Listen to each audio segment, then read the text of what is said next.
Kommen Sie mit auf ein großes Inselabenteuer.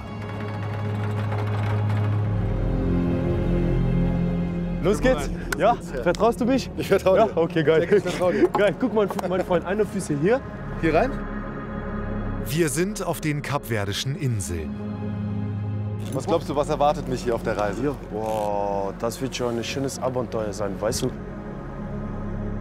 Ich muss sagen, ich bin ein bisschen nervös. Aber Nein, aber das ist klar, ist nur hier im Anfang an, weißt du, wenn du hier startest, es sieht so ein bisschen komisch aus. Aber Ja. wenn du in der Mitte würdest sein, das geht immer so runter, weißt du. ich habe es einfach noch nie gemacht, Zipline. Das ist dein erstes Mal? Das erste Mal, ja. Nein, wenn du einmal unten ankommst, dann sagst du, ich will es nochmal.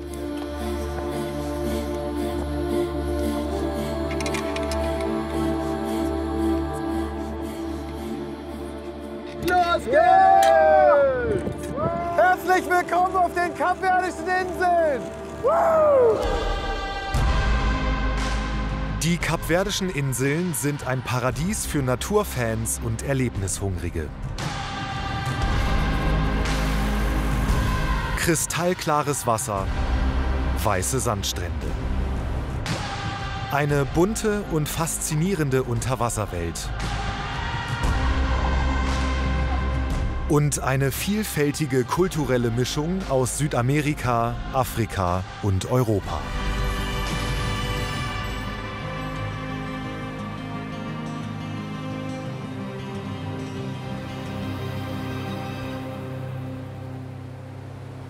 Die Kapverden sind eine Inselgruppe auf der Höhe von Mauretanien und dem Senegal. 9 der Inseln sind bewohnt und wir besuchen 3 von ihnen. Auf Santo Antão begeben wir uns auf spektakuläre Wanderungen. Kapverdische Kultur erleben wir auf São Vicente. Los geht's aber auf der Insel Sal mit herrlichen Traumstränden.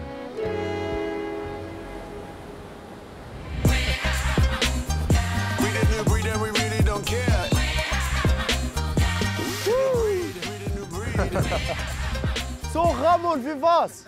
War schön? Hey, es war mega War geil? gut. Es war Hast mega du es gut. genossen? Ich habe es sehr genossen. Ja, ich habe schön. aufs Wasser geguckt. Okay. Ich wusste gar nicht wirklich, was ich sagen soll, denken soll. Es war so War schön, oder? ein Gefühl von Freiheit Ja, eigentlich. genau. Ja, dann bist du frei, dann du denkst, dann, dass du fliegst. Wir müssen das jetzt feiern. Komm.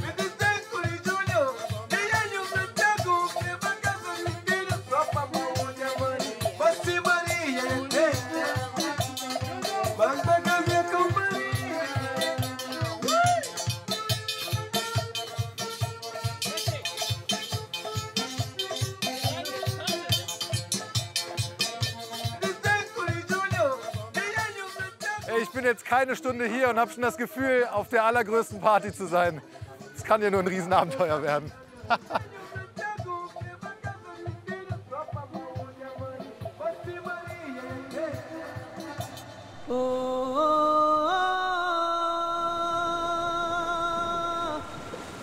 Santa Maria auf Sal ist für viele Urlauber der Startpunkt ihrer Reise auf den Kapverdischen Inseln.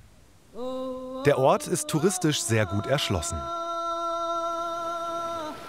Ehrlich gesagt musste ich vor unserer Reise erst mal gucken, wo die Kapverdischen Inseln überhaupt liegen. Und jetzt sind wir hier im absoluten Urlaubsparadies. Sandstrand, türkisblaues Wasser, karibisches Feeling. Da kommt so richtig Urlaubsstimmung hoch. Ich freue mich tierisch auf unsere Reise. Als erstes treffen wir einen Deutschen, der sich nicht nur in die Inseln verliebt hat. Hello! Hallo. Bist du Kevin? Ich bin Kevin. Kevin, grüß dich, Hi. ich bin der Ramon. Ramon, freut mich. Wie geht's dir? Schön, dich Alles zu gut? sehen, mir geht's gut, danke. Freut mich, sehr Ist gut. das deine Familie? Genau, das ist meine Familie, meine Freundin Shauna. Hallo Shona, nice to Genau. meet you. Meine kleine Tochter And you Luna. are? Luna, nice to meet you, Luna. Kevin, du bist aus Deutschland Ich bin aus Deutschland, genau, ja. und du lebst hier. Genau, ich lebe jetzt hier auf den Kapverden. Hier habe hier meine neue Heimat gefunden. Ich habe eine kleine Familie schon kennengelernt mit dazu. Toll. Und also mein kleines Paradies hier. Ja, voll. Richtig, Das ist ja. unglaublich schön. Genau. Schwebelst du? Ja, ich schwebel ein bisschen mit dazu. Also ursprünglich mal aus dem Stuttgarter Raum.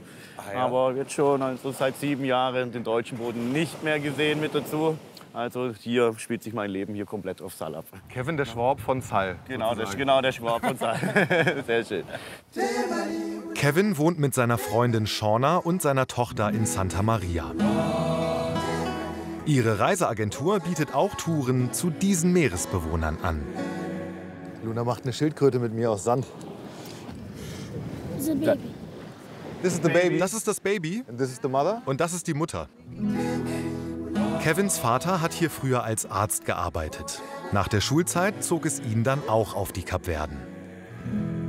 Wo ich 18 wurde, also mit dem Gedanken, eine Weltreise zu beginnen, also eine kleine Auszeit zu nehmen. So, ich war mir noch nicht sicher. Von hier als Startpunkt? Genau, als hier als Startpunkt, weil wenn man mal so auf die geografische Lage schaut, sind wir ja, ich sag immer, im Mittelpunkt der Erde. Nach Brasilien sind 4 Flugstunden, Senegal 1 Flugstunde, Deutschland direkt 6 Flugstunden. Okay. Also kommst du ja eigentlich von hier überall in die ganze Welt.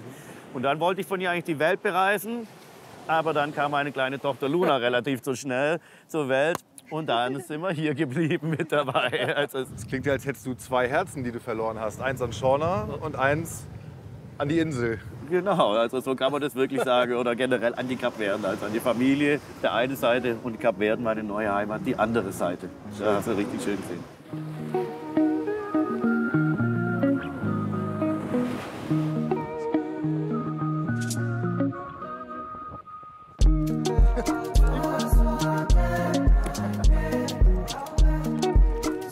Die Kapverdianer sind bekannt für ihre Gastfreundschaft. Und die Leichtigkeit der Menschen hier steckt an. No stress, no stress. No stress, how are you? Hey, wie geht's dir? Yeah, I'm very fine. Mir geht's sehr gut, danke. Alle reden hier immer von No Stress. Ja, genau. Hier gilt das Motto No Stress. Man hat hier also ganz viel Zeit, ja? Ja, genau. Wir werden auf unserer Reise noch herausfinden, was es mit diesem No Stress auf sich hat.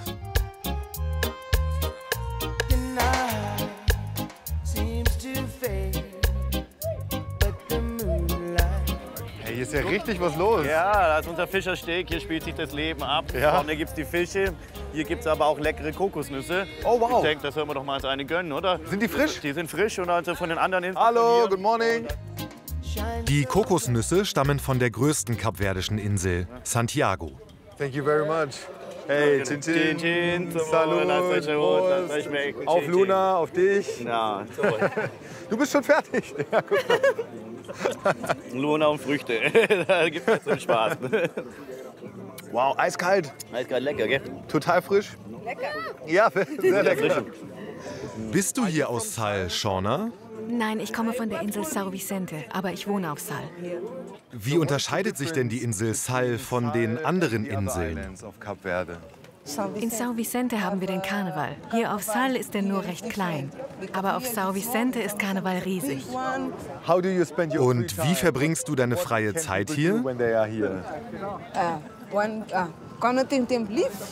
Also, wenn wir wirklich Zeit haben, dann schlagen wir Holz, machen Feuer und kochen unser Nationalgericht Cachupa.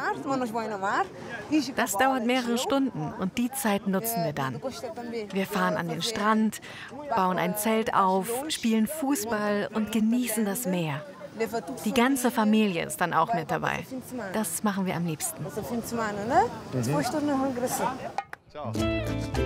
Kevin will mir später noch mehr von der Insel zeigen und verspricht, dass es rasant wird. Bis dahin schlendern wir erstmal gemütlich weiter.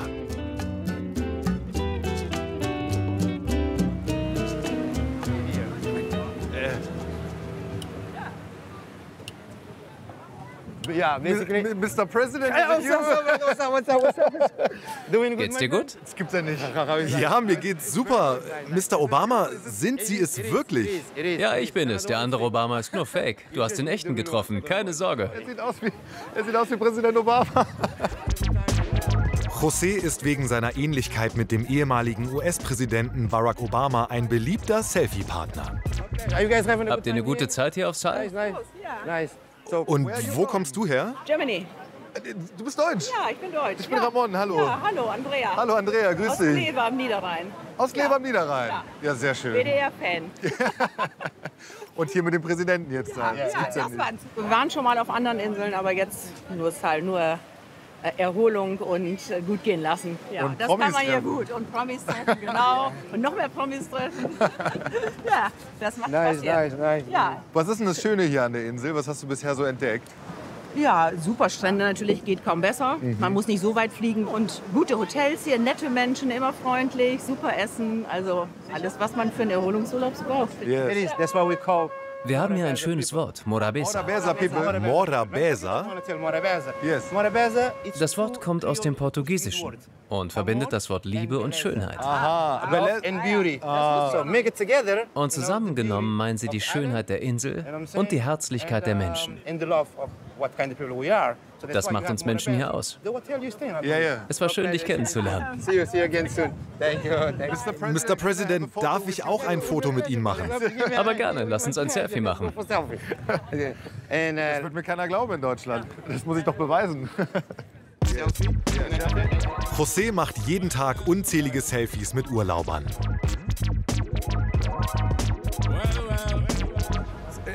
Wann wurdest du das erste Mal als Barack Obama erkannt? Wann war das erste Mal? Ich wohne in der Hauptstadt von Salas Pargos. Und ich lief gerade an meinem Haus entlang. Dann kam eine Gruppe Urlauber vorbei. Und sie hatten eine Frage, wussten aber nicht, wie sie fragen sollen. Da habe ich sie auf der Insel willkommen geheißen und gefragt, ob ich ihnen behilflich sein kann. Und sie sagten sofort, oh, der Typ sieht aus wie Barack Obama. Dann machten wir einige Selfies. Und seitdem kennen mich hier alle nur als Obama. Und als Obama zeigt er Besuchern seine Heimat. Viele Einheimische leben hier vom Fischen. Ihren Fang verkaufen sie an umliegende Hotels und Restaurants. Welcher Fisch hier eine besondere Spezialität ist, das erfahren wir später. Jetzt wartet noch ein überraschendes Ritual auf uns. Ich liebe diesen Blick hier vom Steg. Hier gibt es die Palmen und es ist perfekt zum Entspannen. Und von hier aus springen wir immer ins Wasser. Ah, cool, hier vom Steg springt ihr ins Wasser rein? Ja, immer. Und wenn man hier ist, muss man da runterspringen. Das ist auch gut für deine Gesundheit. Traust du dich, mit mir zu springen? Mit dir zusammen? Ja. Ja, na klar, okay. Ich muss nur noch schnell die Klamotten ausziehen. Das wird mir keiner glauben, dass ich mit Obama ins Meer gesprungen bin. Gut, dass alles auf Kamera ist. Ich bin soweit. Bist du bereit? Ich bin bereit, klar.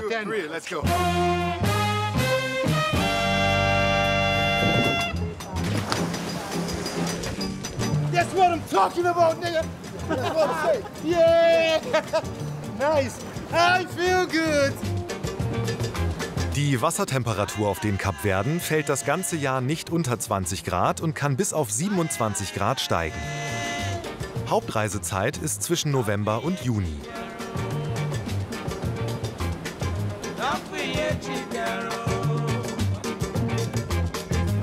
Was hast du genau mit mir vor jetzt? Ja, wir werden eine kleine Buggy-Tour machen, also dass wir die Insel ein bisschen kennenlernen, also gerade die Ostküste entlang fahren. Und dann werden wir noch zum Highlight, noch zu unseren Haien treffen zum Schluss. Und nicht nur die kleinen, sondern auch die ganz großen. Also schauen wir mal, was wir da heute erleben werden. Ja, aber gucken wir mal, ob wir das machen. Gucken wir mal, genau, aber ich denke schon. Um zur Shark Bay zu kommen, verlassen wir die asphaltierten Straßen. Und dann hast du hier noch also dein Arbeitsmaterial für heute mit dazu, dass du also auch schön sauber bleibst für die Haare und die Sonnenschutz, weil die Augen ein bisschen geschützt haben, weil es sehr staubig wird. No stress. Und natürlich no Stress mit dazu, alles ganz ruhig, relaxed. Sehr Wie schön. viel fahren die Dinge? Eine gute Frage. Velocidad. Massimo. Die können 100 fahren. Aber wir ballern hier nicht mit 100 durch die Nein, Wüste. ich denke mir, dass wir mit 100 durch die Wüste wollen. Also wenn man so 40, wenn man von 50, 60, 70 ist, dann ist schon viel mit dabei. Vor allem nachher, wenn es richtig im nördlichen Bereich mit rüber geht. Da geht es ja hoch, runter, dann Sandsteine, Vulkan. Also ist ja alles mit da dabei. Also schöne Offroad-Tour, wenn wir heute machen werden. Ich freue mich. Ich mich auch. Dann werden wir viel mich. Spaß haben. Sehr gut. Auf Sehr geht's. schön. Dankeschön.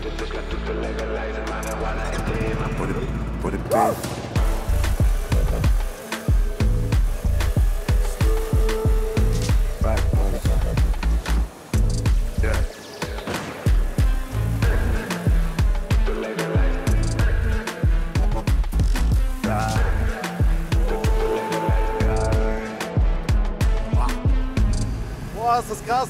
Ja, ist geil. Ist ganz schön staubig. Aber sobald wir dann nördlich kommen, kommt dann auch dieser vulkanische Ursprung. Alle unsere kapverdianischen Inseln durch Vulkanen entstanden. Jetzt hier auf der Insel Sal gibt es aber keinen aktiven Vulkan mehr. Die Insel Sal ist nur 30 Kilometer lang und 13 Kilometer breit. Wir verlassen den Küstenort Santa Maria ganz im Süden und fahren entlang der Ostküste vorbei an der berühmten Saline Pedra de Lume. Das große Ziel, die Shark Bay, auf Deutsch Haibucht.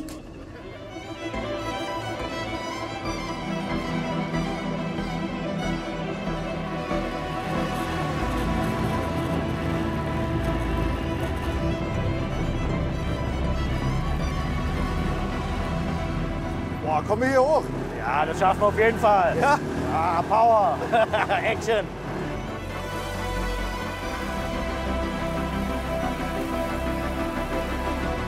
Wir kommen vorbei an einem der Strände, die Sal weltbekannt gemacht haben. Hey, Wahnsinn, guck mal. Ja, das ist das schöne bunte Meer mit den verschiedenen Kites mit dazu. Das ist ja unglaublich schön. Ich würde das ja auch gerne mal machen, ehrlich gesagt. Ja, können wir auf jeden Fall mal schauen. Vielleicht haben wir ja nachher das Glück, unseren Weltmeister noch anzutreffen. Ich kann ja nachher mal probieren anzurufen. Okay. Und dann können wir mal schauen, ob du vielleicht morgen auch mal bei ihm aufs Brett oder auf den Kite steigen kannst. Das wäre ja vielleicht eine schöne Sache. Beim Weltmeister? Beim Weltmeister. Jetzt gucken wir mal, was es hier ergibt. Wow. Diesem Ort verdankt die Insel ihren Namen. Ilhao do Sal, die Insel des Salzes. Das sieht total spektakulär aus. Wunderschön hier, genau. Also atemberaubende Aussicht.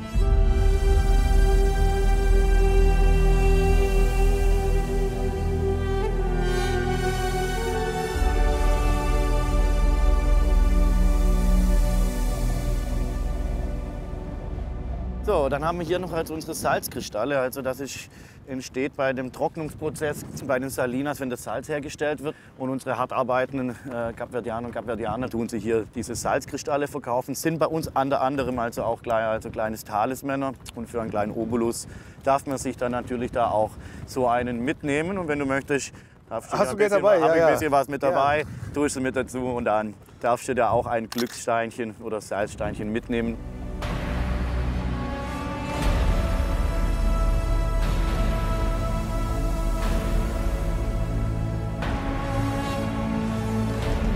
Die Salzfelder sind so groß wie etwa 100 Fußballfelder. Das kapverdische Salz war bis in die 1950er Jahre ein wichtiges Exportgut. Heute wird vor allem für den heimischen Markt produziert.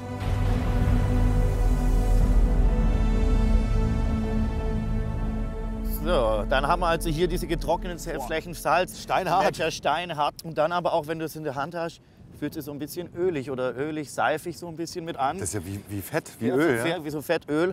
Und wenn das dann gleich trocknet, dann kommen also ganz viele kleine Salzkristalle auf der Haut. Also dieses Salzwasser ist also sehr salzhaltig. Man schmeckt es auch direkt im Ja, Mund, das ne? schmeckt. Wird ganz schön trocken hier in der Wüste. Ja, da wird es noch trockener. Deswegen heißt die Insel auch Sal. Genau, wahrscheinlich. Salz, genau. Sal bedeutet ins Deutsche übersetzt Salz.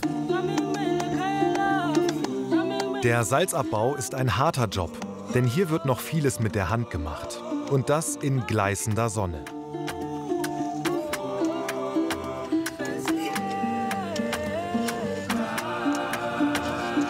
Nome Ramon. Ja, nice to meet you. Ich würde ihm gerne eine ehrliche Frage stellen. Wir machen hier unseren Urlaub, wir fahren mit den Buggies hier durch die Gegend und er sieht das, während er hier hart arbeitet. Wie fühlt sich das für ihn an, wenn er sieht, dass hier die Touristen so viel Spaß haben und er seine harte Arbeit machen muss? Mané bote sinti na quis trabalho pesado, bote fazer tudo dia ali, quis turista te passa ali na quis buggy, mané bote olha que coisa lá para boa. Para nós é sai, Für mich ist das kein Problem. Die Arbeit ist zwar körperlich sehr hart hier, aber ich bin nach Sal gekommen, weil es hier Jobs gibt. Aber perspektivisch ist es mein großes Ziel, mit Touristen in einem Hotel oder einem Restaurant zu arbeiten. Der Tourismus gibt uns Menschen hier die Chance, Geld zu verdienen. Hey Ja, ich wünsche dir alles Glück der Welt. Eu desejo tudo bom para bom, alegria, saúde.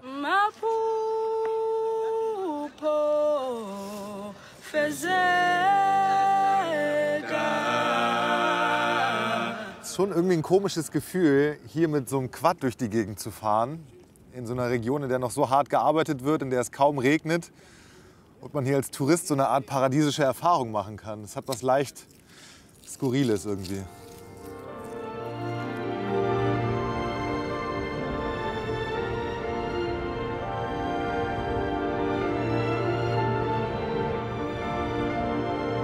Die Salzfelder von Pedra de Lume liegen in einem riesigen Vulkankrater.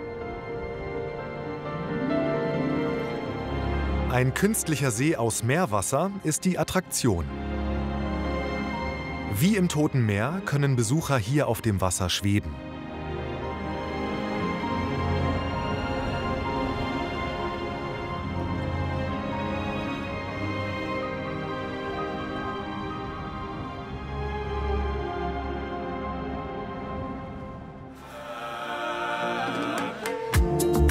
Weiter geht's mit dem Buggy über die Insel.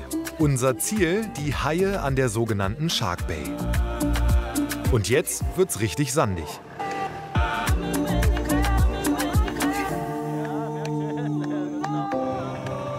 Ja, es piekst ganz schön in der Haut, ne? Ja, unser kapverdianisches Peeling. Deswegen haben wir ja was mit dabei. Kleines Dreieck. Genau, ein Dreieck, genau, haben wir mit rüber.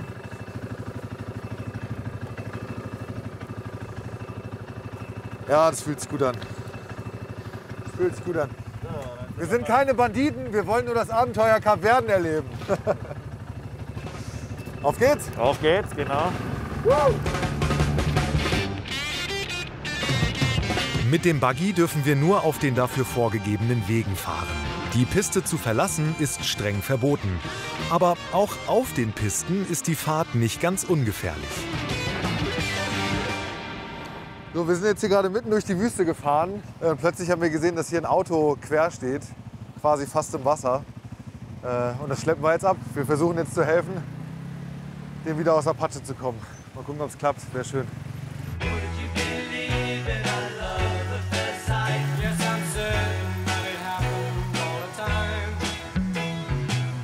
Noch ein bisschen. Komm, komm, komm, komm, komm, komm. Jawohl! Jawohl! Yeah! Woohoo!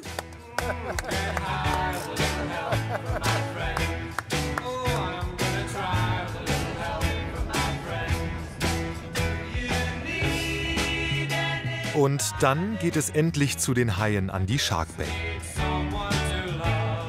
Ich bin ein bisschen nervös, muss ich sagen. Das brauchst du überhaupt nicht sein. Also solange du den Hai nicht am Schwanz ziehst, dann beißen die dich auch nicht mit dazu.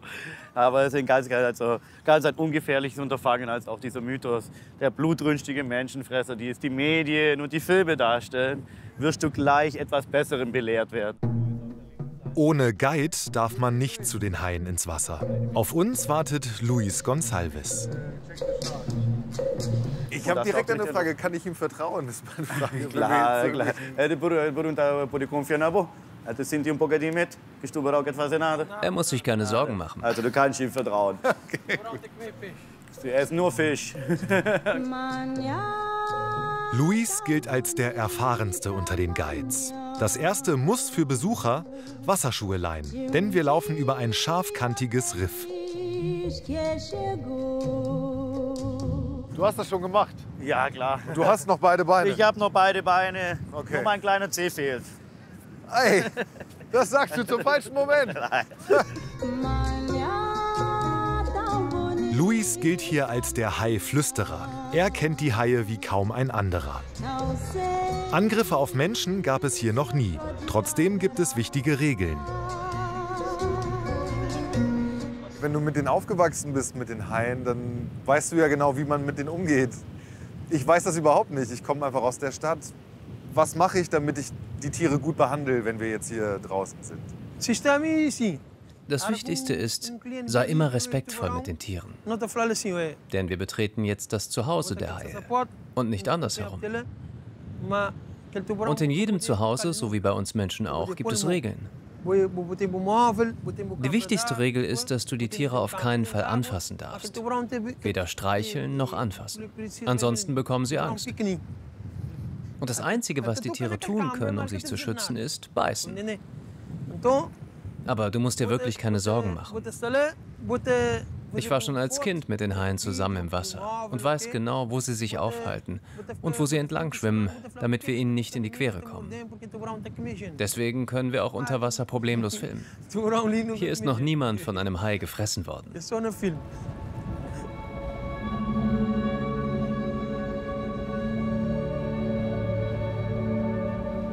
Dann heißt es warten und Ausschau halten. Geradeaus durch. Da kommen die Finnen schon. Oh, ja. Sehen Sie da? Das sind ganz viele. Da gucken die großen Flossen aus. Geradeaus durch. Habt ihr die großen Finnen. Die Flossen, da gucken wir noch mal eine mit rüber. Wir kommen näher, wir kommen näher mit rüber. Wow, ja. Guck mal, da kommt schon der erste Kleine. Da vorne, guck mal, die schwarze Fläche. Das ist der erste. Guck, der erste, hier guck mal, ist der erste zwei. Das gibt's doch nicht, die schwimmen hier einfach so rum. Die schwimmen hier einfach so rum. Ja, also wie gesagt, die haben ihre Schutzzone vor den Mamis, Papis, Onkel und Tanten und vor der anderen Verwandtschaft. Hier ist er. Dass die nicht aufgefressen werden. Hier schwimmt der Hai. Die Zitronenhaie können bis zu 3 Meter lang werden. Den Namen haben sie wegen ihrer gelblichen Färbung an den Flossen. Sie gehören zu den Riffhaien und lieben flache, wärmere Gewässer. So wie hier.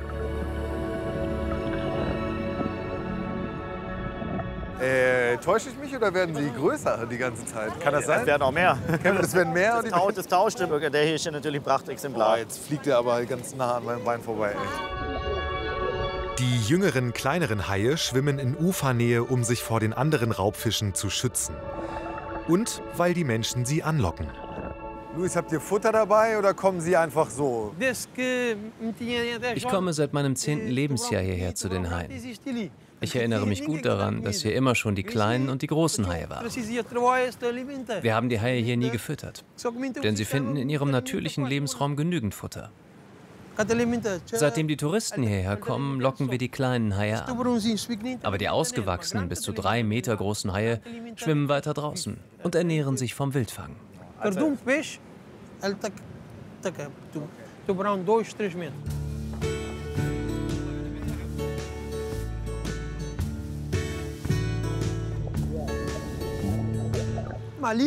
Wir sind hier über 40 Guides und leben von den Haien. Mit dem Geld, das wir hier verdienen, können wir unsere Familien ernähren. Früher haben die Menschen ihr Geld auch verdient, indem sie Haie gefangen und verkauft haben. Heute ist das nicht mehr so. Heute schützen wir die Haie, indem wir auch den vielen Plastikmüll, der hier angeschwemmt wird, aufsammeln. Denn davon können die Haie sterben.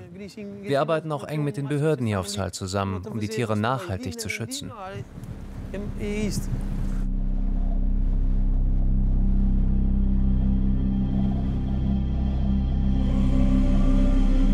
Jetzt siehst du nochmal, guck mal, geradeaus durch. Siehst richtig jetzt schön. Genau, jetzt ist halt die Welle nochmal mit rüber, aber er ist immer noch da, guck, kleine Flösschen. Warum man sie jetzt sieht, weil das Wasser zu flach ist. Deswegen kommen sie dann, also drückt sie nach oben und deswegen, weil normalerweise siehst du das Flösschen eigentlich nicht so wie aus den Filmen vom weißen Hai. Jetzt, er kommt näher, kommt näher. Da ist er.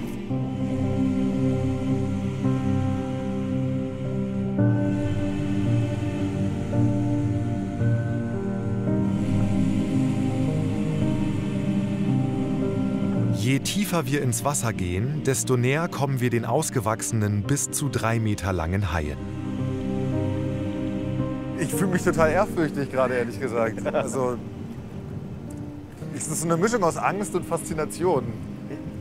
Pure Natur.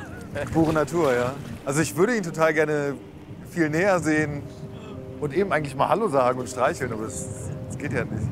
Nur bei, Ramon. Komm, Ramon. Ich bringe dich noch ein Stück näher. Nur du und ich. Keine Angst. Okay. Da ist er, da ist er. Die fressen dich nicht auf. Da ist schon einer. Er hat dich gesehen.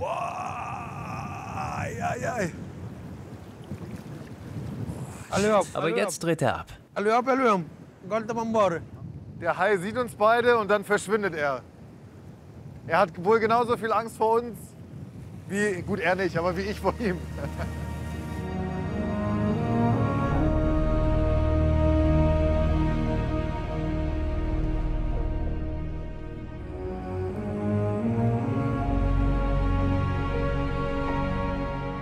Es fühlt sich so mächtig an, hier in diesem Meer zu stehen, den Hai ungefähr 5 bis 10 Meter vor sich zu spüren in dem Wasser und nicht zu wissen, was jetzt passiert. Also Ich hoffe, Sie können das genauso gut sehen wie wir hier, weil für mich fühlt sich das an wie einer der, ich weiß auch nicht, der spannendsten Momente meines Lebens. Wir sind hier, um die Haie zu schützen. Hier ist ein Naturschutzgebiet für die Haie entstanden. Und sie helfen uns sogar beim Fischefangen. Denn die Haie jagen bei Flut die Beutefische Richtung Strand. Und wenn sie das tun, dann treiben wir sie mit den Stöcken in unsere Netze und haben ein leckeres Abendessen. Wir arbeiten mit den Haien also quasi zusammen.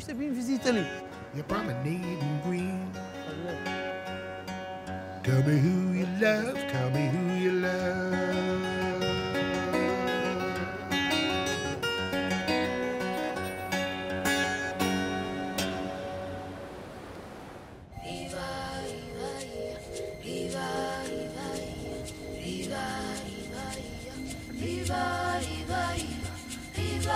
Am nächsten Morgen löst Kevin sein Versprechen ein.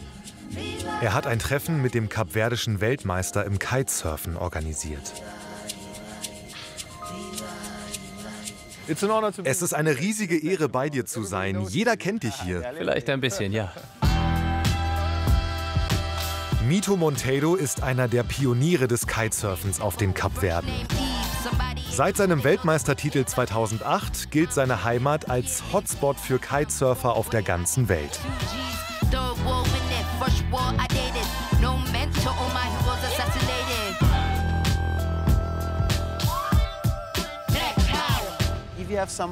Wenn du auf dem Board stehst und ein Problem hast, dann lass los und der Kite stoppt sofort.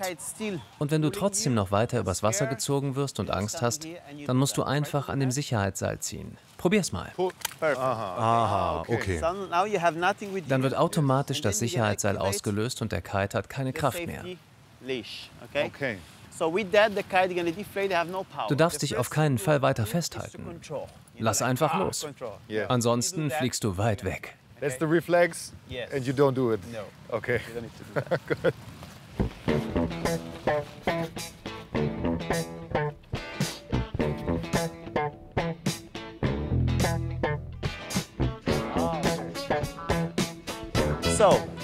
Wenn ich Power will, dann muss ich den Kite-Drachen vor mich bringen. So ungefähr.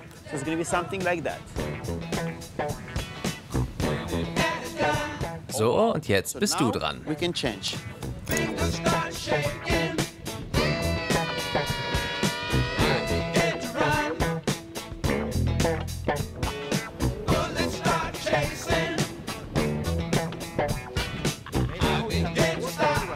Hattest du früher auch so einen guten Lehrer?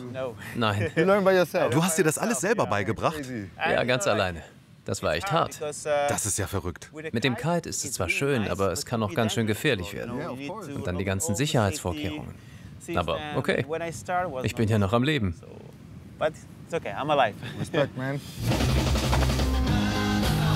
Auf das Board lässt mich Mito noch nicht, denn ich soll erst mal ein Gefühl für den Kite-Drachen bekommen.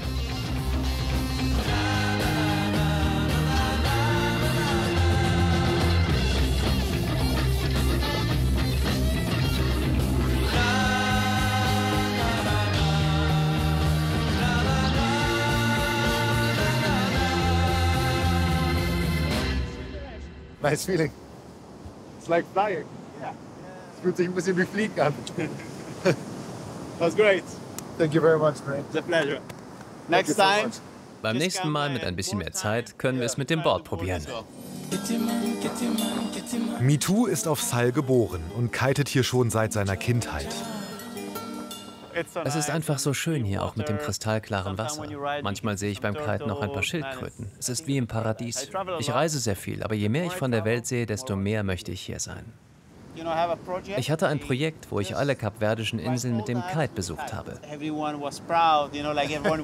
Die Leute waren sehr stolz auf mich, dass ich die Inseln mit meinem Sport verbunden habe.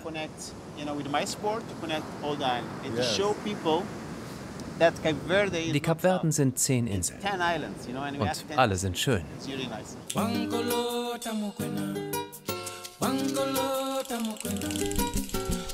Wir werden auch noch 2 weitere Inseln besuchen. Aber vorher will Mito uns noch einen für ihn ganz besonderen Strand zeigen.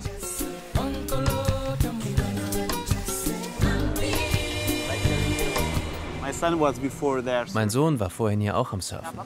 Tolle Wellen. Ist das der Strand, an dem du mit dem Surfen angefangen hast? Hier habe ich das erste Mal Wellen kennengelernt. Und was ganz spannend ist, mein erstes Board war ein alter Reissack. Der war so groß. Und dann habe ich leere Wasserflaschen in den Reissack gefüllt. Flaschen? Ja, genau. Dann habe ich den Sack verschlossen und ihn dann als Bodyboard genutzt. Das habe ich alles selbst gebaut. Und damit bin ich dann das erste Mal gesurft. Das hast du also aus Müll gebaut? Ja, genau das.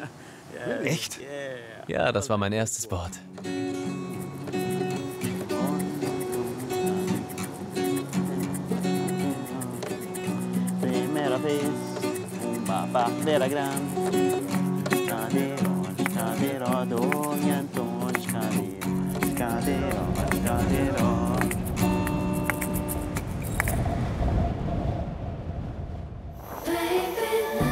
Am nächsten Morgen geht's mit dem Flugzeug weiter auf die nächste Insel.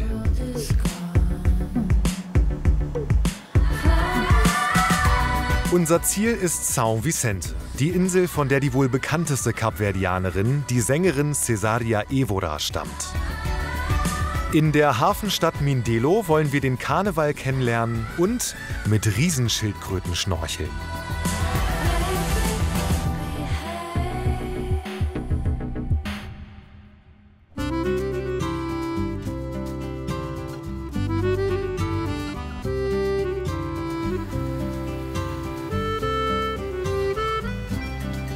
Aquele jardim, na nosso sonho, cá morrer. Falsa perseverança ainda tá cultivar. Wir treffen eine Frau, die halb in Deutschland und halb in Mindelo zu Hause ist. Selina! Es ist so schön, dich zu sehen. Schön, dass du da bist. Habt ihr es geschafft? Schön. Wie geht's dir? Gut. Wie geht's dir? Alles wunderbar. Gut? Ich freue mich total, hier zu sein. São Vicente. São Vicente, ja, meine Heimat. São Vicente. São Vicente. São Vicente. Ja, ich mit dem Akzent meiner Sprache. Ich bin ja quasi gerade erst angekommen. Ja. Ich habe einen ganz anderen Eindruck als auf Sal, muss ich sagen. Also hier wachsen endlich mal Bäume. Es ist nicht so mega trocken. Es ist grüner. Es ist grüner, es ist irgendwie wuseliger auch mit den Leuten hier in der Stadt. Ja, es ist grünlicher. Es ist mehr, es ist anders, ja. Es ist ein anderes Leben, hast du gut erkannt, ja. Wie viele Menschen wohnen hier? 80.000. Wenn die jetzt regelmäßig gezählt werden, könnte es ein bisschen mehr sein, aber 80.000 kannst du so ungefähr sagen, ja. Und du bist eine von ihnen als Deutsche, aber... Als Deutsche, als Kapverdianerin. Ich bin tatsächlich hier geboren, ja, in São Vicente selber. Und im Bottrop, aber zu Hause. Du kommst aus Bottrop? Ich komme aus Bottrop, ja. Schön. Ja, da bin ich auch. Also da habe ich mein Leben die ersten Jahre verbracht, bis jetzt, ja. Und bin hier und mache Reisetourismus. Das heißt, du kannst mir jetzt eigentlich perfekt die Stadt zeigen? Ich kann dir die Stadt zeigen, ja, gerne, wenn du bereit bist. Ich bin total bereit. Gerne. Auf geht's. Selina ist in Mindelo geboren. Sie ist Hotelfachfrau und betreibt hier während der Hauptsaison ein Gästehaus. Den Rest des Jahres lebt sie mit ihrem Freund in Bottrop. Das erste Ziel unserer Stadtführung ist der Fischmarkt. Frischer geht es nicht. Thunfisch, das ist jetzt schon ausgekommen. Thunfischfilet ist es jetzt schon, die filetiert das gerade. Wenn es ganz wäre, dann würdest du es erkennen an der Flosse, Gelbflossen-Thunfisch. Wie teuer ist der hier? Was kostet der? Es gibt Zeiten, da ist 1 Kilo 300 ist Gutes. 1 Kilo 300, 3 Euro? Ja, so ein bisschen weniger. Oi, papá, então. É para cumprimentar. Como estamos a cumprimentar agora de novo? Tudo bom? Das sind meine Eltern. Das sind deine Eltern? Ja, guck mal hier. Gerade Frühstück. Bom dia, Franziska. Tudo direito? Tudo bem, Franziska? Tudo direito? Wir können essen gehen. Was haben Sie gekauft? Chega para o nosso todos. Chega para o nosso todos. Das ist eine Diät, damit er mal jung bleibt. Also, der Papa stellt sich gerne im Mittelpunkt. Er sieht jung aus, ja? Ja, Er sieht, ja. Ja, aber schon 72. Er ist 72 Jahre alt.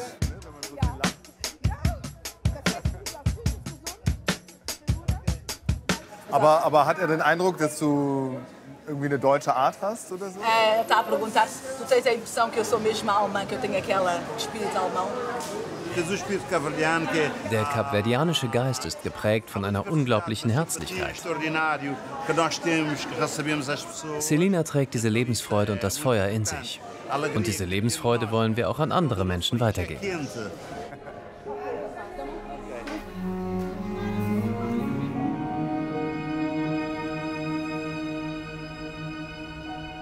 Und auch das gehört zu den Kapverden. Die Geschichte der Sklaverei begann im 15. Jahrhundert, als portugiesische Seefahrer die Inseln entdeckten und kolonialisierten. Um die Landwirtschaft voranzutreiben, wurde den Siedlern erlaubt, Sklaven zu halten.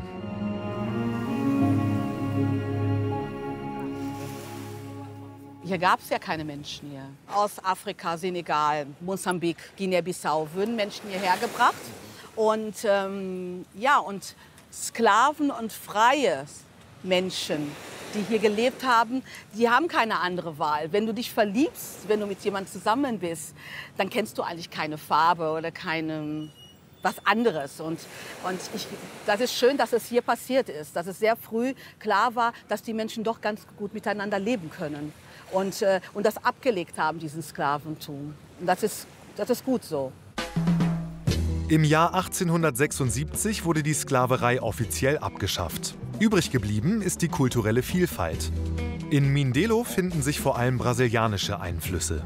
Sieht ein bisschen nach Karneval aus, finde ich. Richtig. Gut erkannt. Karneval. Auch unter anderem wird hier auch alles vorbereitet für den Karneval. Karneval ist ich glaube, erst ist Weihnachten, dann kommt Karneval. Gleich kommt Karneval. Ja, das ist ein Fest, was wir gerne hier in Mindelo feiern. Bist du auch Karnevalsfan? Jein. Also ich habe es jetzt wieder hier gelernt, und muss gestehen, zum ersten Mal bin ich mitgelaufen dieses Jahr. Ich glaube, warte mal. Hast du ein Bild? Oh ja. Und das bin ich. Das bist du? Ja, aber ich musste wirklich trainieren. Ich habe wirklich trainiert, weil es ist hart. Also, ich habe, glaube ich, fast 14 Tage, die Füße taten weh. Ich bin wirklich nur morgens mal so aufgestanden und so die Füße. Also es war schon heftig, aber es ist eine Erfahrung wert. Karneval wird in Mindelo im Februar gefeiert. In dem Künstlerhof stehen nicht nur Skulpturen für den großen Umzug. Hier haben sich auch andere Kunsthandwerker niedergelassen.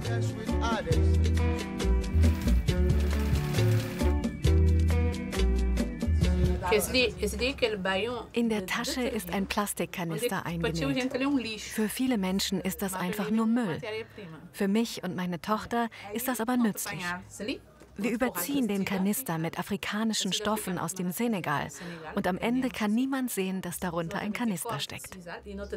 Und den Henkel habe ich aus einer alten Juteschnur gebastelt. Wir können also kreativ sein und gleichzeitig die Umwelt schützen.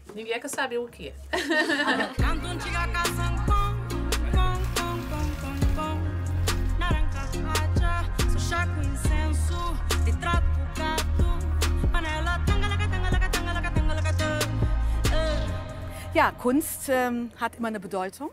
Diese haben besondere eine Bedeutung für uns, Kapverdianer. Wir haben sehr viele Immigranten. Mhm. Also Ausgewanderte. Ausgewanderte, ja. Die leben da draußen, die vergessen ihre Wurzeln niemals. Ich sage wirklich niemals. Und viele machen ihre Fässer fertig und packen alles rein, was man braucht, ob das Zucker, Mehl, alles, was wir zu dem Zeitpunkt nichts bekommen haben. Kaffee war auch immer wichtig. Ne? Und da wurde alles reingepackt. Und die Leute haben immer sehnsüchtig mit dem Schiff hier gewartet und haben sich immer erfreut, ja, so ein Fass zu bekommen. Und die haben eine große Bedeutung für uns, für die Kapverdianer, gerade die nie hier weggekommen sind. Vielleicht ist ja eine von denen hier, aus Frankreich oder aus Hamburg. Oder aus Bremen. Ja. Oder aus Bottrop. Genau da vorne. Ich würde rosa nehmen, das ist aus Bottrop.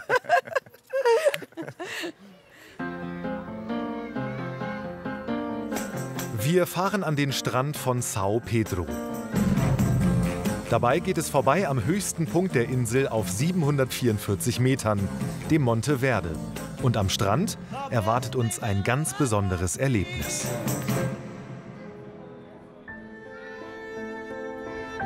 Auf den Kapverden gibt es die weltweit drittgrößte Population der sogenannten unechten Karettschildkröten.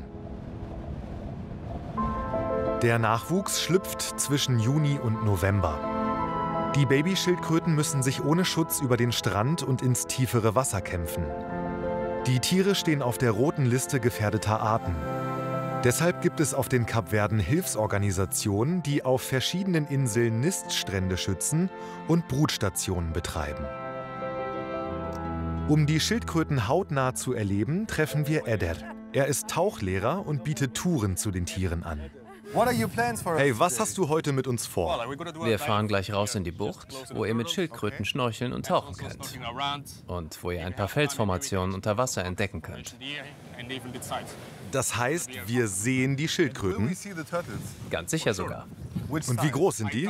Wir treffen eine ganze Familie mit kleineren, mittelgroßen und so großen. Oh wow, ich habe noch nie eine freilebende Meeresschildkröte gesehen. Gleich wirst du ganz viele von ihnen sehen. Hier leben bis zu 15 Stück. Also Ruhe bewahren. No stress, das ist das, was du brauchst. Weil sonst, die kommen dir ganz nah und du musst ruhig bleiben. Ruhig atmen und sagen, die tun dir nichts.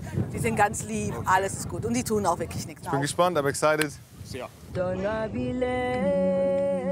Ein Boot mit Skipper- und Schnorchelausrüstung kann man bei den Fischern vor Ort mieten.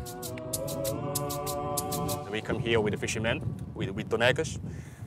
We start seeing 4 turtles around. Wir fahren immer mit den lokalen Fischern raus aufs Meer.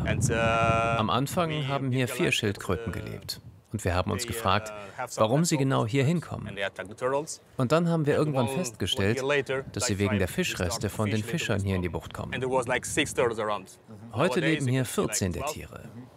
Und zu 2 von ihnen haben wir eine gute Beziehung. Und das ist für uns eine gute Möglichkeit, sie zu schützen. Schau mal, hier ist schon eine. Das werden noch mehr. Das hier ist Jerry, den kenne ich.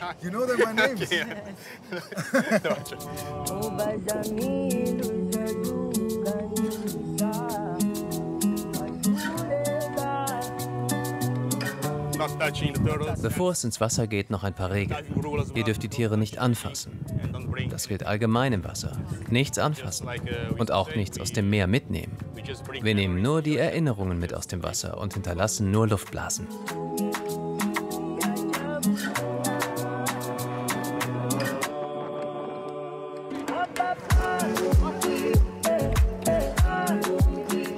Ich war ja noch nie schnorcheln, ne? Das ist das erste Mal jetzt. Ja. Dann, es gibt immer ein erstes Mal. Ja. So, und das ist schön, dass du so einen Platz hier ausgewählt hast. Ja.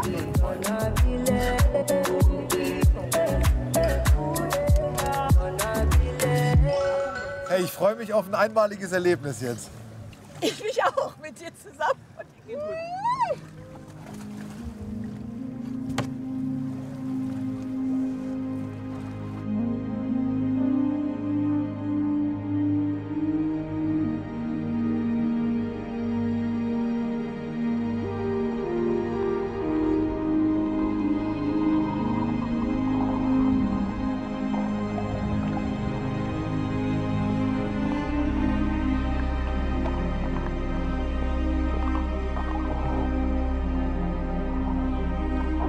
Ein magisches Gefühl, wie die Schildkröten majestätisch an uns vorbeischwimmen.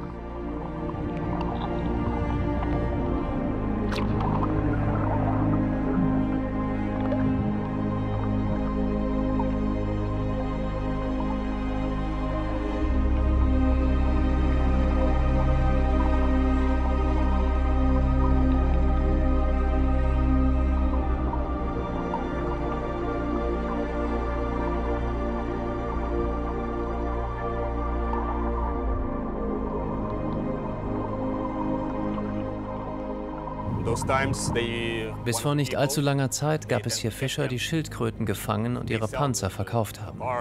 Die Menschen haben damals nicht verstanden, wie wichtig die Tiere für das Ökosystem sind. Dann hat die Regierung ein Programm aufgesetzt, um den Fischern die Bedeutung der Meeresbewohner näher zu bringen. und hat ihnen auch erklärt, dass sie, anstatt die Tiere zu verkaufen, auch mit den Schnorcheltouren Geld verdienen können. Und die Fischer haben festgestellt, dass eine lebende Schildkröte mehr wert ist als eine tote. Heutzutage kann die Hälfte der Menschen hier im Ort vom Tourismus leben. Und vielleicht können so in Zukunft auch die Haie besser geschützt werden.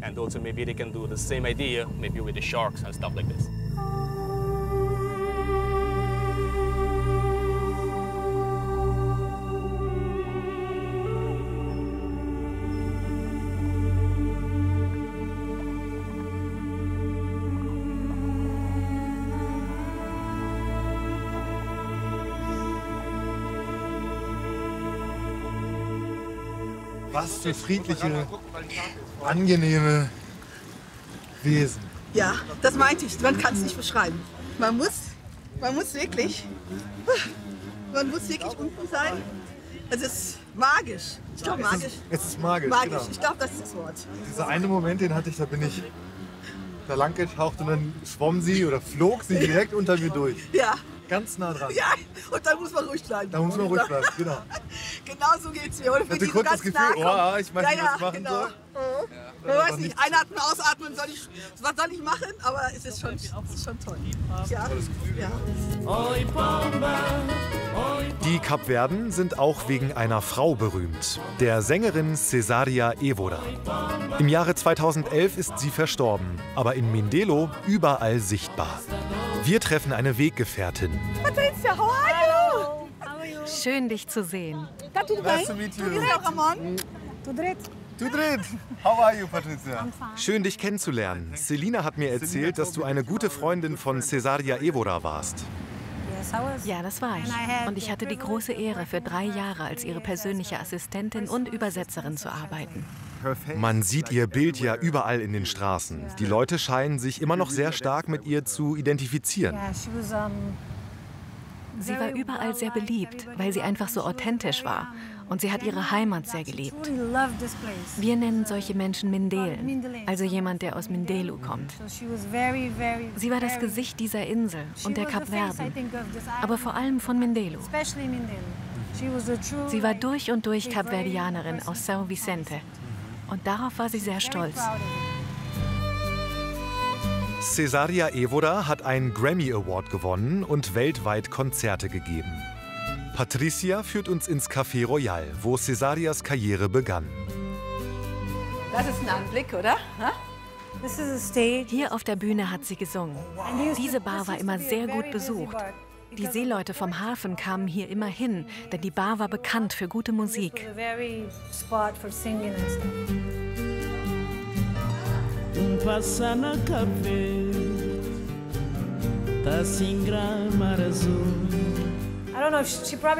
Ich selber habe sie leider nie hier spielen gesehen, aber in vielen anderen Orten.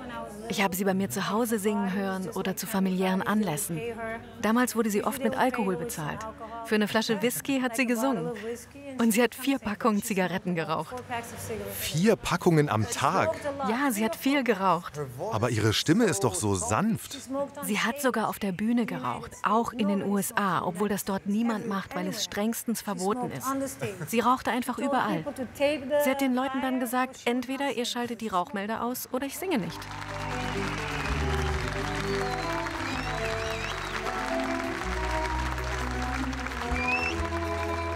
Ich singe von der Liebe, der Auswanderung. Das ist ein großes Problem auf den Kapverden. Die Sehnsucht besinge ich und natürlich den Alltag zu Hause, was wir da durchmachen.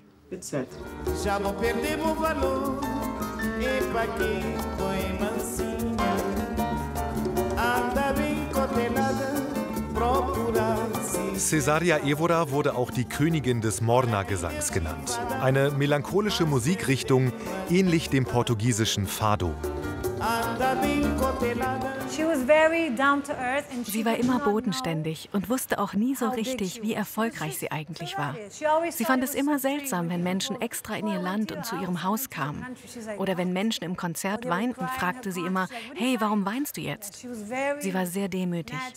Ihr Privathaus stand immer offen, im wahrsten Sinne des Wortes. Ihre Haustür stand offen und man konnte zu ihr rein, gemeinsam mit ihr essen, egal ob Besucher oder Fans.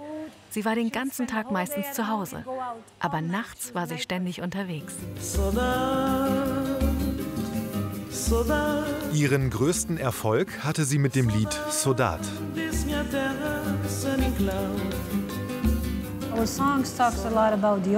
In ihren Liedern ging es viel um das Meer, um die vielen Kapverdianer, die das Land verlassen haben. Deswegen gibt es ja so viele Communities in Rotterdam, Hamburg oder Boston.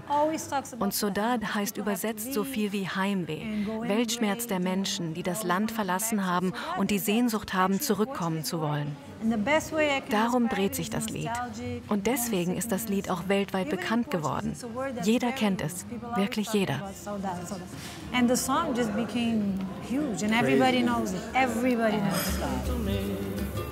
Cesária Évora hat die Kultur ihres Landes und ihrer Insel maßgeblich geprägt. So wie auch der Karneval von Mindelo.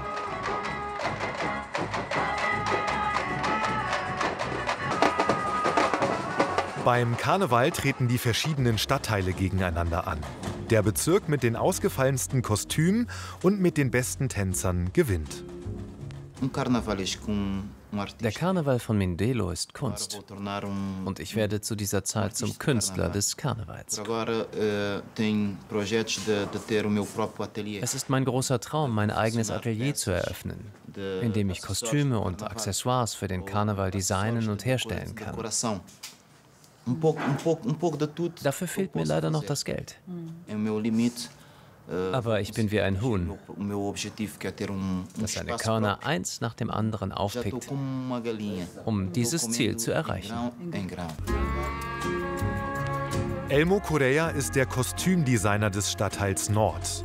Er arbeitet an der aufwendigen Ausstattung für den nächsten Karneval. Wir träumen von unserem eigenen Atelier für unseren Karnevalclub, Cruzeiros do Norte. So können wir uns gegenseitig unterstützen. Denn wir haben ja nicht viel Geld und könnten uns ein bisschen was dazu verdienen. Und ohne die anderen würde ich das nie schaffen.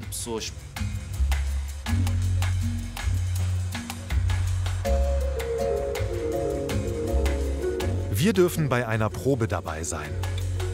Mit diesen sogenannten Mandingas geht es los. Sie ziehen am Sonntag vor Karneval durch die Stadt, um das bevorstehende Fest anzukündigen. Hey, welchen Move hast du gerade gemacht?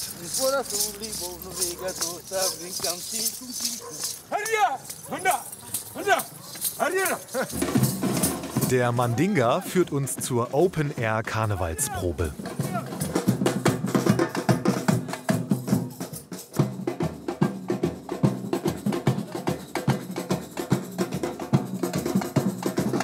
Mit diesen Kostümen sind sie beim letzten Karneval Zweiter geworden.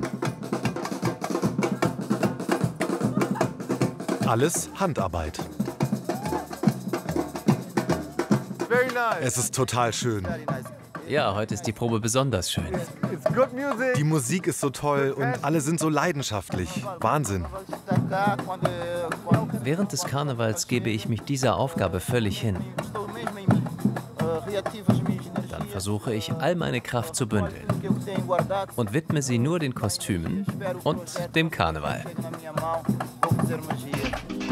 Eine Frau ist bei den Auftritten immer im Fokus, die sogenannte Muse. Sie ist eine der vordersten Samba-Tänzerinnen und soll das Publikum in ihren Bann ziehen. Hallo. Hey, schön dich kennenzulernen. Ich bin Ramon. Ich bin Silian. Würdest du mir ein paar deiner Tanzschritte zeigen? Gerne. Was muss ich denn als erstes machen? No, wait.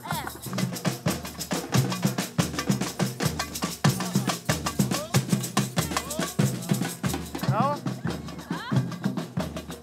Oh, sorry. Thank you. Lass dich einfach von der Musik treiben und denk nicht zu viel über die einzelnen Schritte nach. Dann steigt das Feuer in dir ganz automatisch auf. Das bedeutet für uns Samba. Versuche diese Leichtigkeit zu spüren, die dich durchfließt.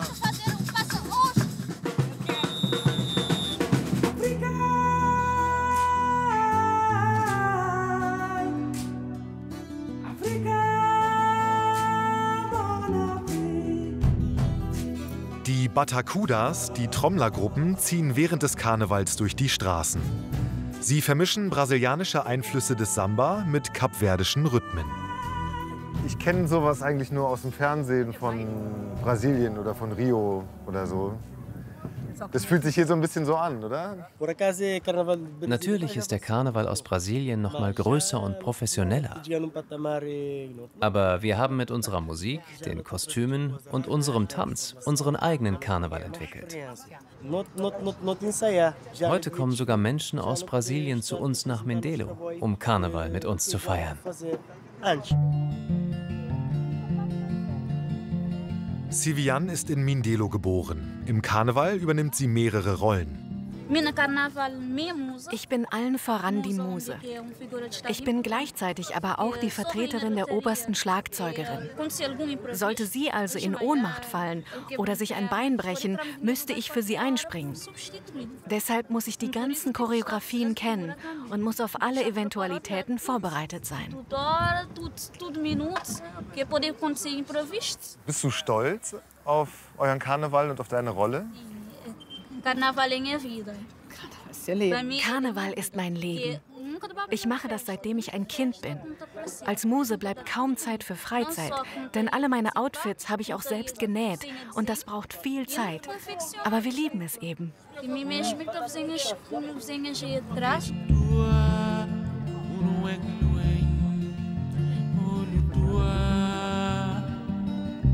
Das war jetzt ein ganz, ganz toller Abend. Ich habe echt das Gefühl, dass São Vicente auch noch mal ganz anders ist als Sal. Von den Farben, aber auch von der Lebensfreude, irgendwie, die die Menschen hier ausstrahlen. Und ich bin sehr gespannt darauf, was uns morgen in Santo Antão erwartet. Ich habe gehört, es soll grün werden. Sehr, sehr grün.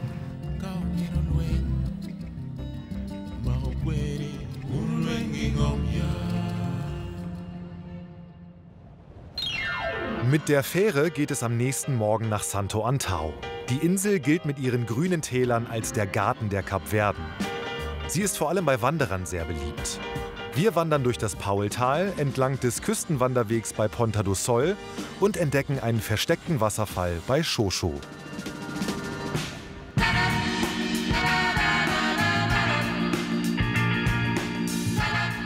Die Fähre fährt mehrmals am Tag.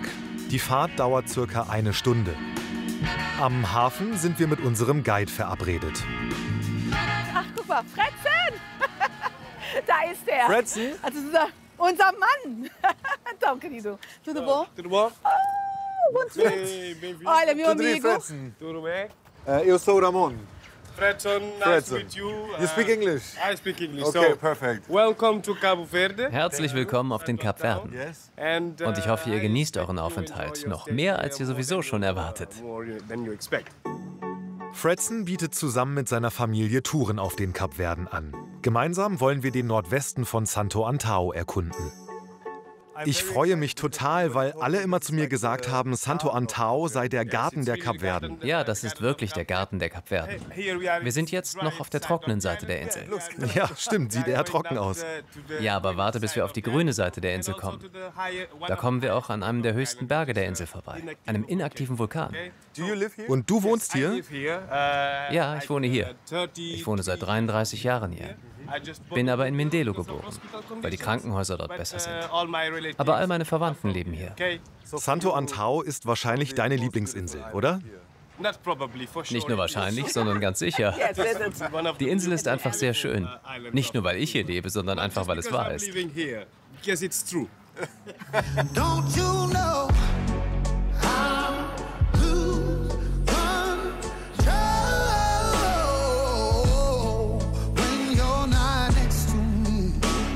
Je höher wir kommen, desto grüner wird es.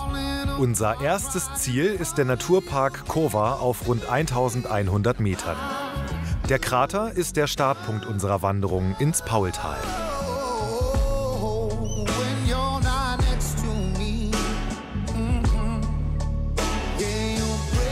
Hier bekommen wir schon einmal einen Vorgeschmack vom Garten der Kapverden.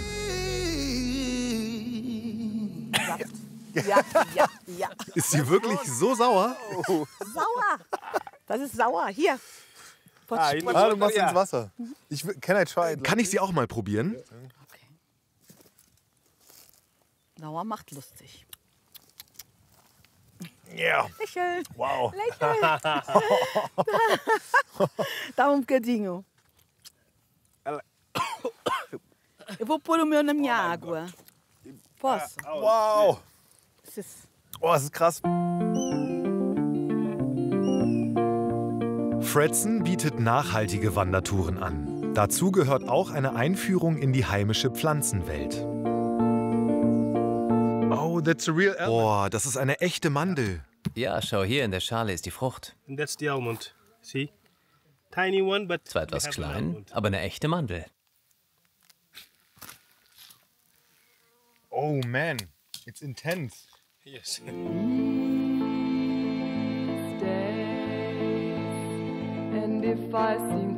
Und dann kommen wir an den höchsten Punkt unserer Wanderung mit traumhaftem Ausblick. Oh, hier wird's kühl. Ja, es ist kühl und Blick. Oh mein Gott. Blickwinkel wird anders. Blickwind anders. Oh wow. So this is Ei, ei, ei, Ei, ei, ei, ei. Baul Ich will- Valley. Siehst du das denn nicht? Oh. Nicht, ne? Wir sind über den Wolken. Wir sind über den Wolken drüber.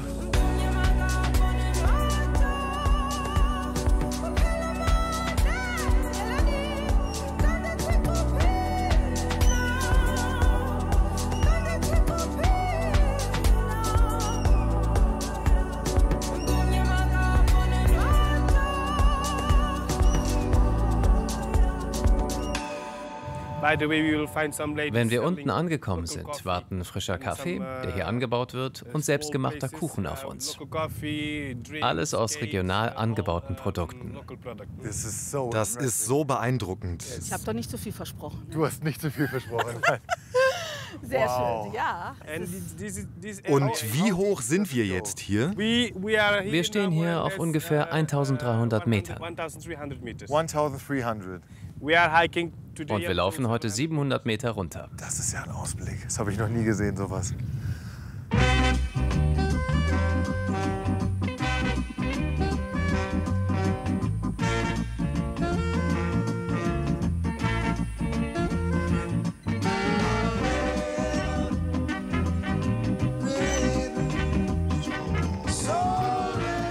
So ein faszinierender, beruhigender vor allen Dingen Ausblick. Auf Sal war es ja eher so ein bisschen wüstenartig. Auf São Vicente auch, mit bunten Gebäuden und so. Aber hier, auf Santo Antão, ist es jetzt richtig schön grün. Vor allem beim Blick in dieses Tal macht der Name Cabo Verde, also das grüne Kap, auch endlich so richtig Sinn. Jetzt habe ich es verstanden, glaube ich.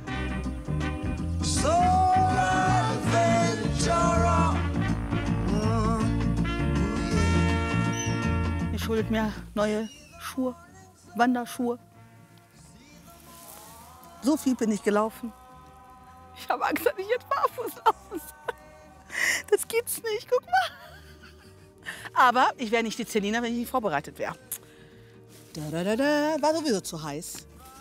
Ja? Und die hole ich jetzt raus. Es gibt keine Probleme hier. No Stress. See your morning sun.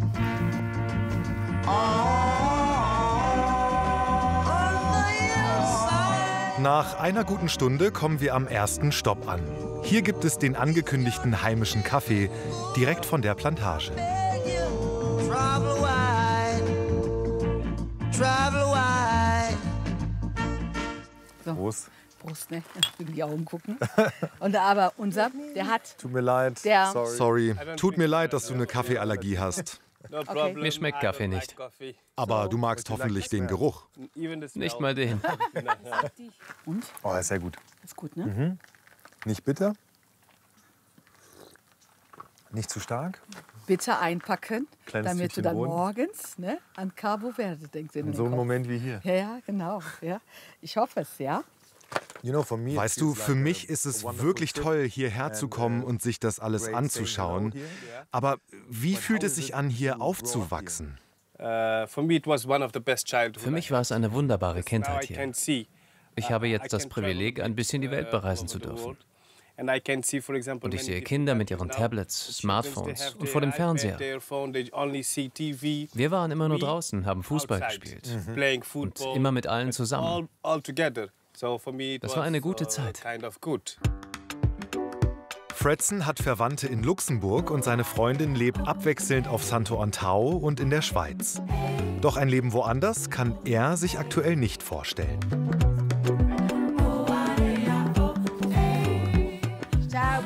Ciao. Ciao.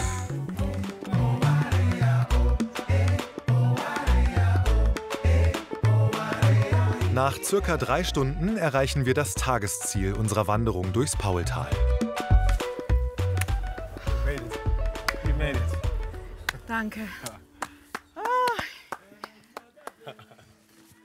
Ja, da singt er für uns. Guck mal.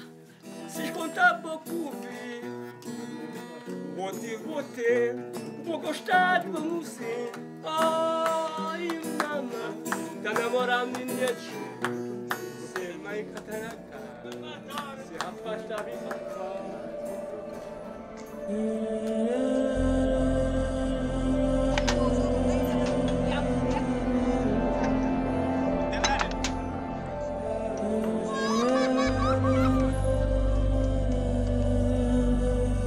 Auf dem Weg zu unserer Unterkunft für die Nacht fahren wir auf einer ganz besonderen Straße entlang.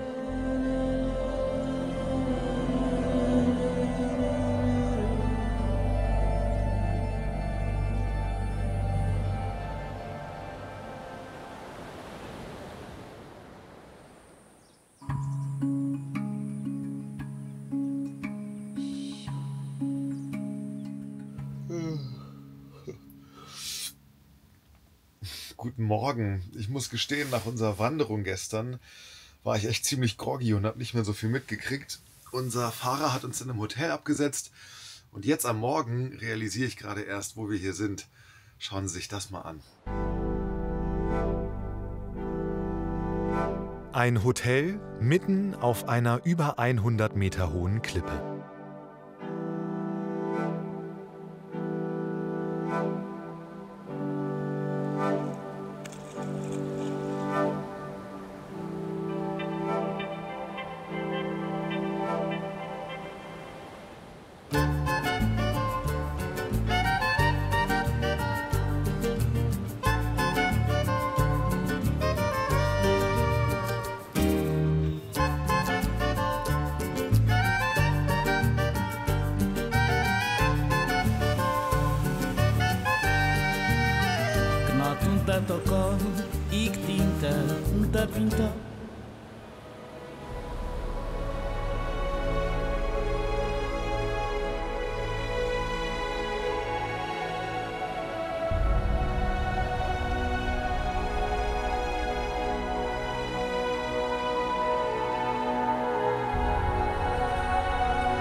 Vorbei an der Hafenstadt Ponta do Sol geht's weiter in den kleinen Ort Xoxo im Tal Ribeira Grande.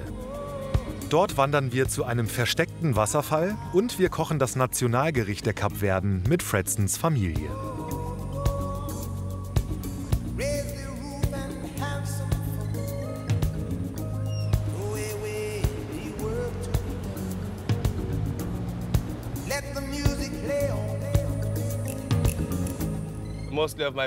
Die meisten Familienmitglieder leben hier im Dorf. In diesem Dorf hier? Genau. Ich habe echt eine große Familie. Mein Vater hat 12 Kinder. Mein Onkel, der auch hier lebt, hat 17 Kinder. Und jetzt rechne mal zusammen. Die 12 Kinder und die 17 Kinder und der andere noch 10 und nochmal 12.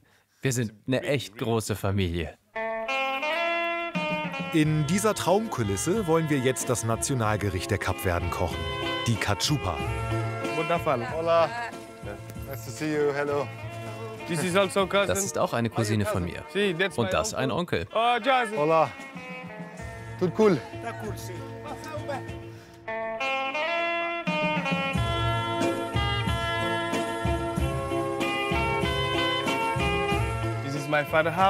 Das ist das Haus meines Vaters.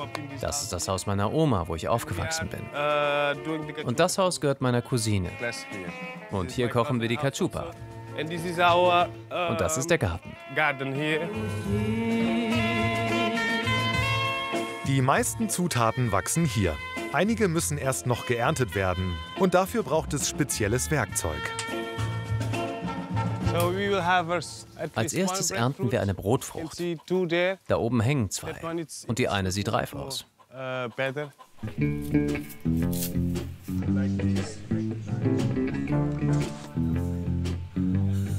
Also das Messer hinter die Frucht. Noch ein bisschen höher. Und jetzt abschneiden. Also hier unten durch, dann das Messer hoch und dann Schnitt. Das geht nicht. Nochmal?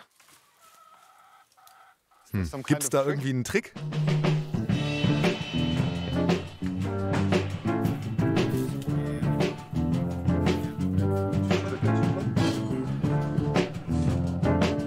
Die Cachupa ist eine Art Gemüseeintopf, der mit Fisch, Fleisch oder vegetarisch zubereitet wird.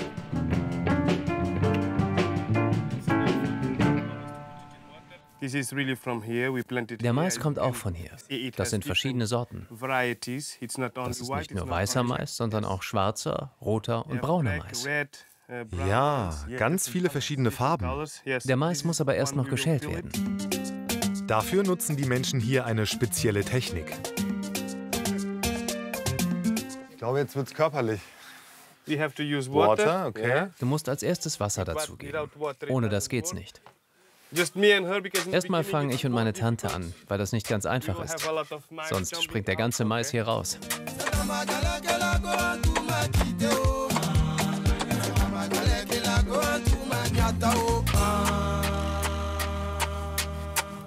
Also, was genau ist da jetzt so schwer dran? Versuch's mal. Du musst genau an diesem Punkt treffen. Du musst auch immer den genauen Winkel beachten.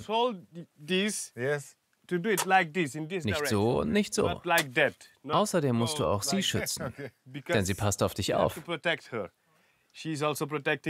Also immer in diese Richtung stoßen. Okay, fängst du an oder fang ich an? Fang du ruhig an. Schau, nicht so einfach. Ja, immer den richtigen Punkt zu treffen. Und du musst trotzdem mit viel Kraft schlagen. Du kannst auch beide Hände benutzen. Kein Problem. Jetzt weißt du, warum sie dich ein bisschen ausgelacht hat. Danach kommen alle Zutaten in den Topf und kochen bis zu 6 Stunden über dem Feuer.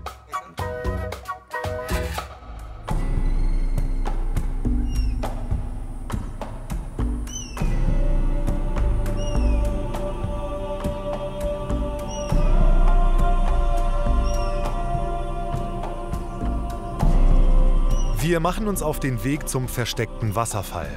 Aber erstmal gibt's noch eine kleine lokale Spezialität. Trinken wir noch einen vor der Wanderung? Ein Grog vor der Wanderung. Um uns zu stärken. Ach du, ich hatte schon davor einen.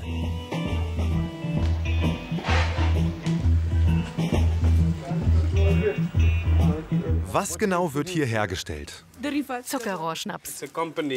Hier wird Zuckerrohrschnaps gebrannt.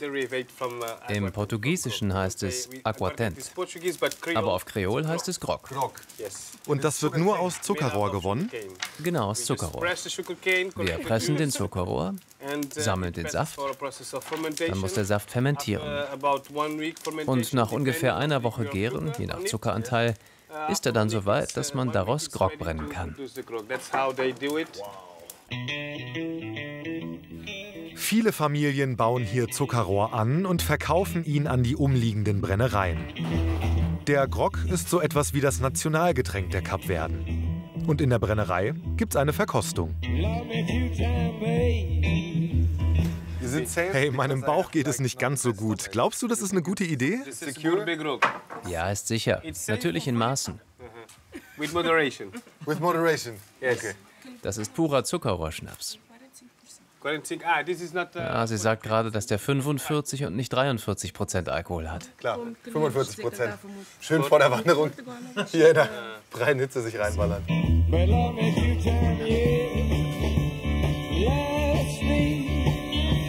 Okay. Boah, du trinkst aber den Großen, oder?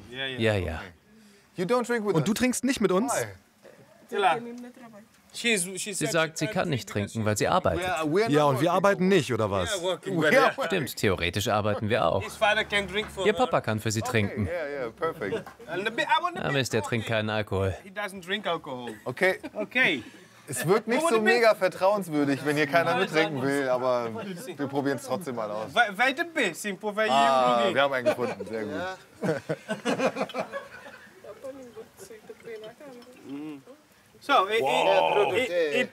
Ist gut. Wir sollten safe sein, denn er ist derjenige, der ihn produziert. Hey, ist one shot or with als Shot trinken oder schluckweise? Chin. I usually drink one shot. Also ich trinke es immer als Shot. Man sagt hier Elfmeter. Und das bedeutet, du hast nur einen Schuss. Nur einen Schuss. Okay. Penalty. Schön den Elfer versenken.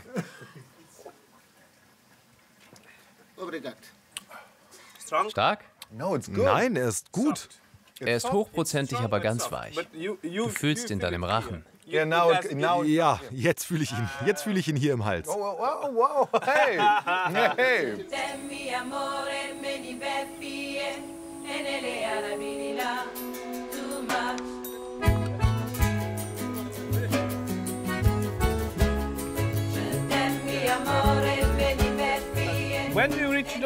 Wenn die Menschen am Wasserfall ankommen, gehen viele nicht schwimmen, weil das Wasser so kalt ist. Naja, aber man muss ja mit dem arbeiten, was man hat, oder?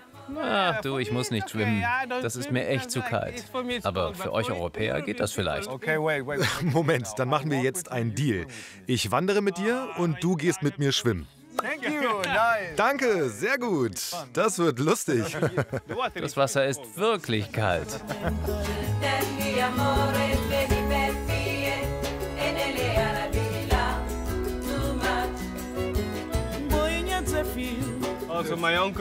Das ist auch ein Onkel von mir. Ach, der ist auch dein Onkel? Ja, das ist seine kleine Bar. Ich will, dass die Menschen bei mir die Natur erleben, sogar mit Blick auf den Eiffelturm. Der Eiffelturm der Kapverden. Die Idee für das Café kam mir während Covid. Mir gehört dieses schöne Stück Land. Und ich fragte mich, wie ich es sinnvoll nutzen kann. Irgendwann soll es mal ein Restaurant werden. Bitte in den Platz. Ein Café mitten in der Natur. Ohne Strom und mit erntefrischen Produkten.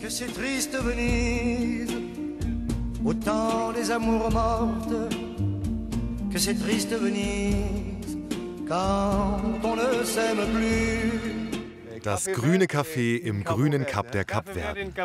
Genau so ist es. Hier gibt es noch ein kleines Dessert. Eine Papaya aus dem Garten mit einer speziellen Banane. Der sogenannten Braviana, garniert mit ein bisschen Zuckerrohrhonig und frischem Zitronensaft. Lass es dir schmecken.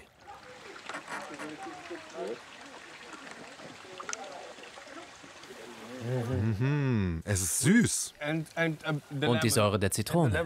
Ja, genau. Die Zitrone sticht hervor. Großartig. Ich habe auf meiner Reise auf Sal und São Vicente viele Menschen über No Stress reden hören. Aber weißt du was? Jetzt fühle ich es zum ersten Mal. Es gibt keine Definition von No Stress. Viele Leute denken immer, es geht um keine Eile. Aber es geht nicht nur darum, keine Eile zu haben. Hier heißt es No Stress als Lebensgefühl. Und niemand sagt dir, dass du nicht gestresst sein sollst. Ja, einfach fühlen. Genau, einfach fühlen. Und es scheint so, als würden alle das hier fühlen. Du bist in schöner Natur. Du hörst keine Flugzeuge oder Autos. No Stress auf ganzer Linie. Das Einzige, was du hörst, ist das Plätschern des Wassers.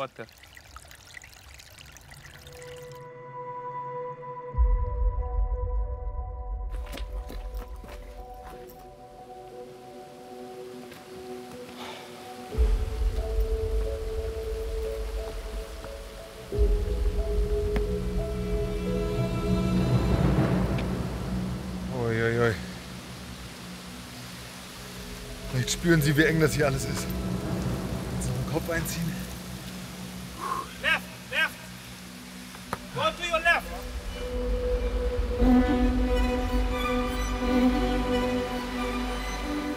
Das hat sich gelohnt.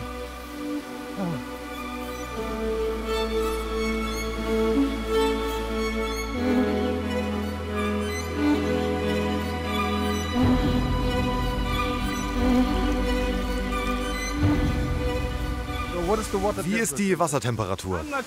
Weiß ich nicht, aber definitiv kalt. Probieren wir es aus? Ja, na klar, du hast es mir ja versprochen. Du hast mir deine Hand drauf gegeben und wenn du in Deutschland einschlägst, dann hast du einen Deal. Also quasi einen Vertrag.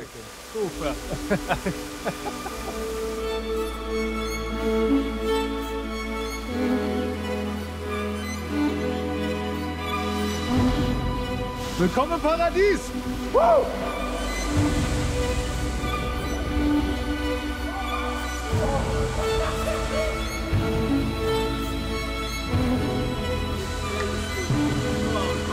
Was für eine großartige Erfahrung. Sehr kalt, aber toll.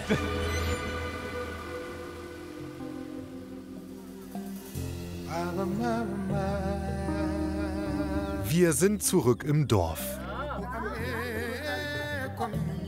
Jetzt ist es Zeit für die Cachupa. Hast du früher in Bottrop auch Cachupa Nee, leider gemacht? nicht. Nie? Nein, ich bevorzuge es hier zu essen, in der Heimat mit der Familie. Ich krieg die Zutaten da nicht in Bottrop. Deswegen, wie soll ich das machen? Also, Thank you.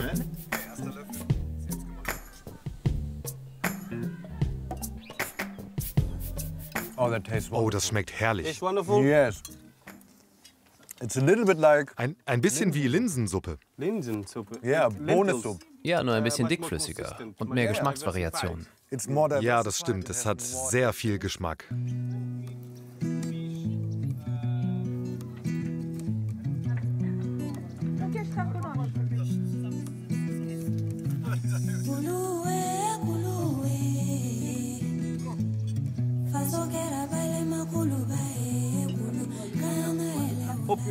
Ich hoffe wirklich sehr, dass du deinen Aufenthalt hier genossen hast.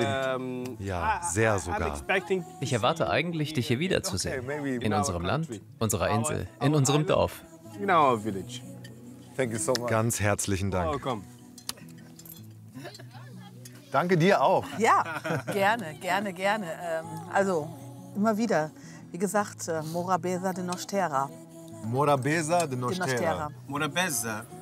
Die Gastfreundschaft, Morabeza, ist etwas, das man nicht erklären kann. Das kann man den Leuten nicht erklären oder zeigen. You have to feel it. Yes. Okay. Das muss man fühlen. Es gibt keinen anderen Weg.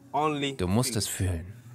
Fredson sagt, es ist so ein bisschen wie das No Stress. Wenn einem das einer einfach so am Strand sagt, dann fühlt sich das gar nicht so an. Man muss das wirklich erleben. Und ich glaube, auf dem Weg dahin gibt es ein paar Dinge, die einem helfen. Einmal ist es Achtung und Aufmerksamkeit für seine Umgebung. Dann ist es Kreativität, um aus dem, was einem umgibt, was zu machen, für sich selber und auch für die anderen. Und ich glaube, ein Grinsen hilft auch. Nicht nur hier, sondern auch hier. Und eins, das durch den Magen geht. Gell? Und wir haben ja nur 3 von 10 Inseln gesehen. Wer weiß, welche Abenteuer auf den anderen noch warten. Dass es dir schmeckt. Danke.